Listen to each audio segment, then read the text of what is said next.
Hi guys, welcome to Tech Talk episode 4. I'm Michael. And I'm Lee. We're here by ourselves this week. It's going to be a quiet one. Lee's going to do a bit of a review waiting on... Finally, at last, going to be doing the review of the GoPro Hero 4 Black. We've seen the unboxing video, hopefully. Yes. Which was up earlier in the week. And I actually got out and did a review of it. So that will be following shortly. Cool. I'm actually going to talk to you today, only a little quick talk. There's an update for the new Lightroom, which is Lightroom 5.4. Myself, being a photographer, I go looking at a lot of landscape stuff, and I normally use Photoshop, especially with the raw files, Photoshop. But they've actually updated Lightroom now to take the D750 raw files. Right. It's really nice of them. And they've added some new specs, but anyone sort of out there that's just concentrating on landscape photography, I'd have a look at Lightroom Creative Cloud. At the moment, you can actually get it for, if you actually get the Creative Cloud Complete package, it's actually $27.34 a month. But if you just want Lightroom, you can also get Photoshop in this, it's £8.78 a month. Oh, that's good. It is, which is not too bad. But I will give you a little tip, any photographers out there, or any amateur photographers out there, or any hobbyists out there. I think that's how you say it, hobbyists? Yeah, hobbyists. That's how you say it, yeah. Go to 500pix.com. Now, I'm a member of 500pix. It's a pro photography site. Now, if you want to just use it as a free site, you can. It is. You don't get a lot of added extras for the free site, obviously. You're only allowed 20 images. Whereas if you pay the monthly site, or you can pay for it yearly, if you have the big package, it's normally about £16 a month. Don't do that. Basically get, I think it's £130 a year. If you do it that way, you save yourself money. Which basically is the pro package, which is they basically look at your photographs, you put them up, they will promote photographs, they will give you a hand with promoting other stuff as well as your hashtags and things like that on it. But if you have it, you get Photoshop CC and Lightroom CC free as part of the download. So basically you buy the account, you set everything up, and you will get the Creative Cloud Photography package free. Now, I would do this because at the moment, Lightroom for landscape photography is just phenomenal. Right. I used Photoshop myself always when I'm editing, but since messing around with Lightroom, absolutely blown me away with some of the brush tools they've now included in it. Just highlighting certain parts of your image, highlighting certain parts of, for an example, a sunset effect, where you can bring out that sun and you can sort of mask off that piece you want and just basically alter the saturation and the hue just for that little piece. It turns your photographs into amazing shots. You shouldn't really need it being a photographer, but I'm not going to lie to you, all photographers use Photoshop, and Lightroom is part of the deal. Yes. It is. It's the greatest tool ever invented. I'll put a couple of sort of landscape shots up. Lee can put a couple up now in the video just to show you.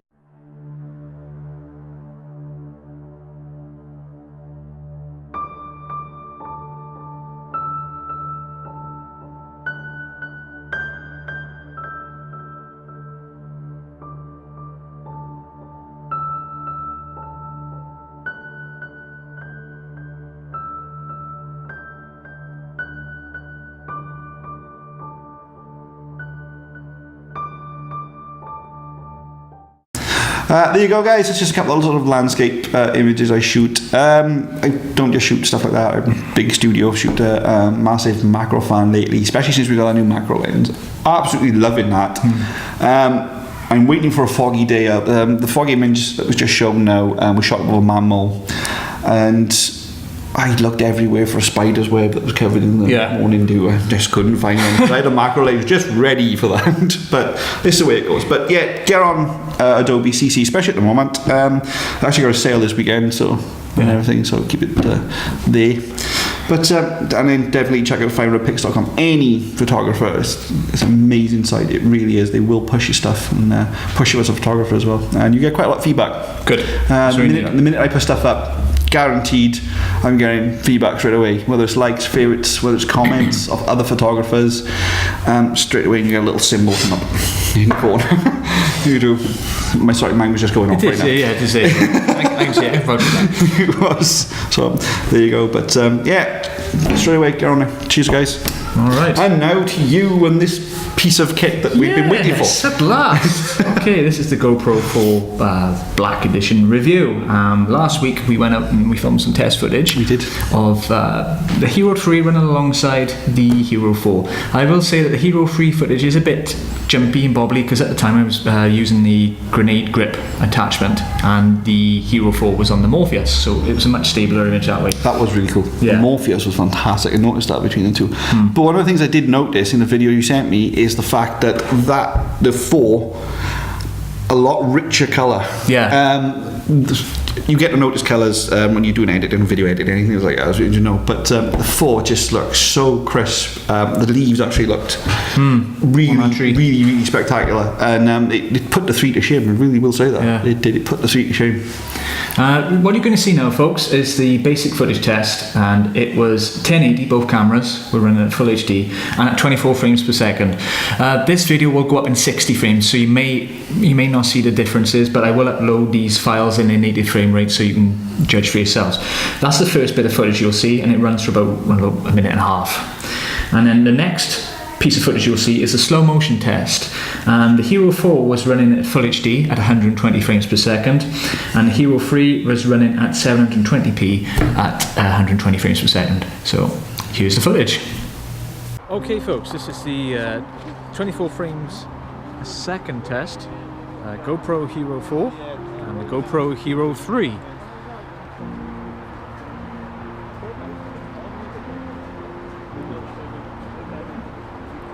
GoPro 4 is currently mounted on the Morpheus mount, and the GoPro 3 is on the current grenade grip.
There we go, guys, that was the test footage we shot with the GoPro Hero 4 last week, and as Mike said before we cut to it, that the colours are richer on Hero 4. Phenomenal. And off the bat really, the Hero 4 loads around, it starts at 1 to 2 seconds faster than the Free Black, which I noticed that when I was filming it.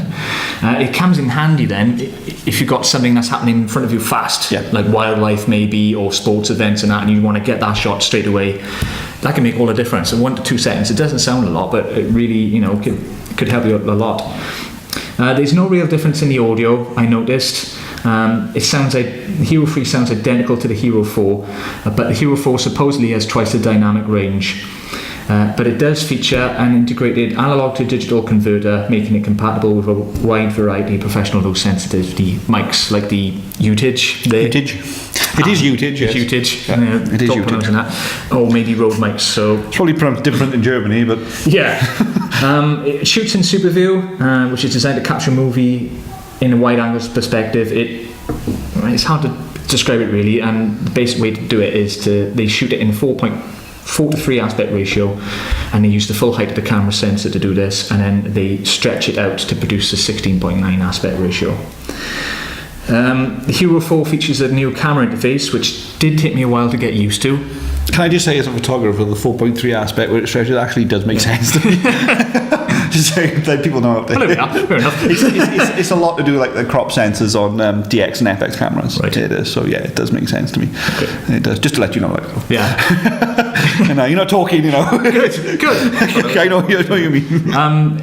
It does take a while to get used to, because on the Hero 3 you had to press a combination of these and these to cycle through the menus. With this one, you just press that side button Oh, is that an extra button? Whenever shooting mode you're in, yeah. Oh, right, and that's that cool. goes straight to that particular mode settings, so you can edit straight away. Yeah. And that, again, is all about saving you time when you're out in the field.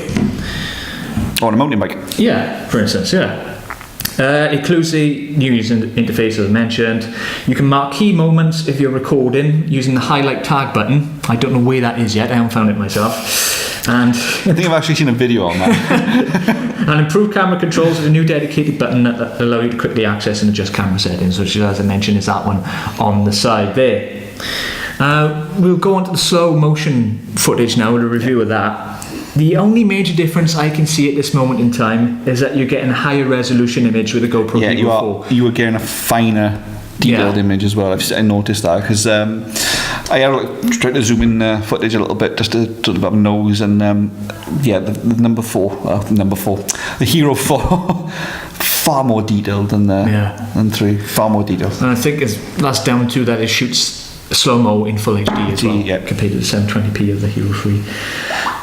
That's my phone going off, I apologise for that. In conclusion, there isn't a lot to separate the GoPro 4 from the 3. The Hero 4 stands out in that it starts quicker, and the quick shoot feature is a great addition to make sure that you do not miss an important event. It also performs better in low light conditions, and as the major selling point to beat it will shoot 4K in 30 frames per second. Going to the low light thing, we noticed that last week. It was around about 4 PM we were shooting this, and the sun was going down. And in the Hero 3, I can't even say 3. Hero 3 footage, you could see noticeable grain in it, whereas the Hero 4, it was slightly reduced. You're getting a much sharper image there. It's better audio, but I struggled to hear it from my experience doing editing the test footage you just saw. And this may require a future test when we use a microphone input to test the quality. So that may be a feature we do. There's been a couple of other sort of tests with the 4 and 3, and a lot of them inside the housing. You notice a lot of sound difference between the 4 and the 3. The 4 is much clearer when it's in the actual housing, towards the 3 being in the housing. A lot clearer. I went out mountain biking earlier on, and I noticed that the cases of these, that the Hero 3 case is more angled and slightly larger. And when I put the 3 camera into this, it was a much tighter fit, as I told you in the unboxing video. So maybe this has to do with the case. I mean, it's still waterproof, but maybe it is thinner, I don't know. Maybe the mic on the Hero 4 is much better. So for the majority of people, maybe the GoPro Hero 3 Plus would be a better option considering the price point now. Or for the occasional vlogger, the standard budget GoPro Hero. But for a fan like myself who shoots shorts, mountain biking, sports and stock footage, Hero 4 is a great buy, as the new features mean I can capture great quality footage in more variable conditions. That's not to say I'll be selling my 3 anytime soon, though, because I'm looking forward to mounting 2 GoPros to anything and everything I can think of and just go nuts. Seen in a car.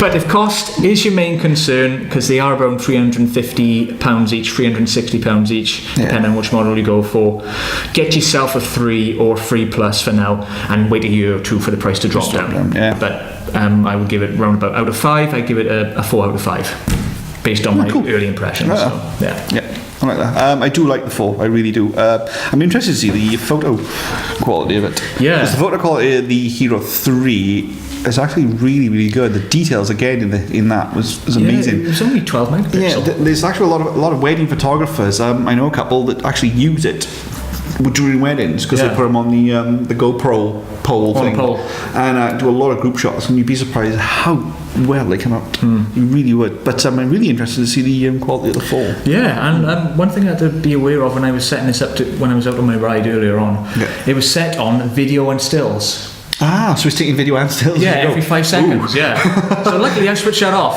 My bike ride was 2.5 hours. So you had a full card. And a lot of pictures to go through.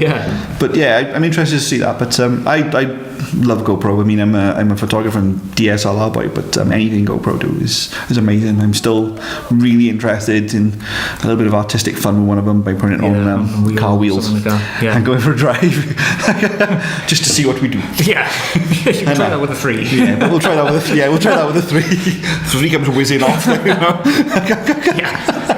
But that's really really enjoy that. Yeah. I do, yeah. But, right, guys, there will be a Christmas special. There will be. Which will be filmed and put up over Christmas.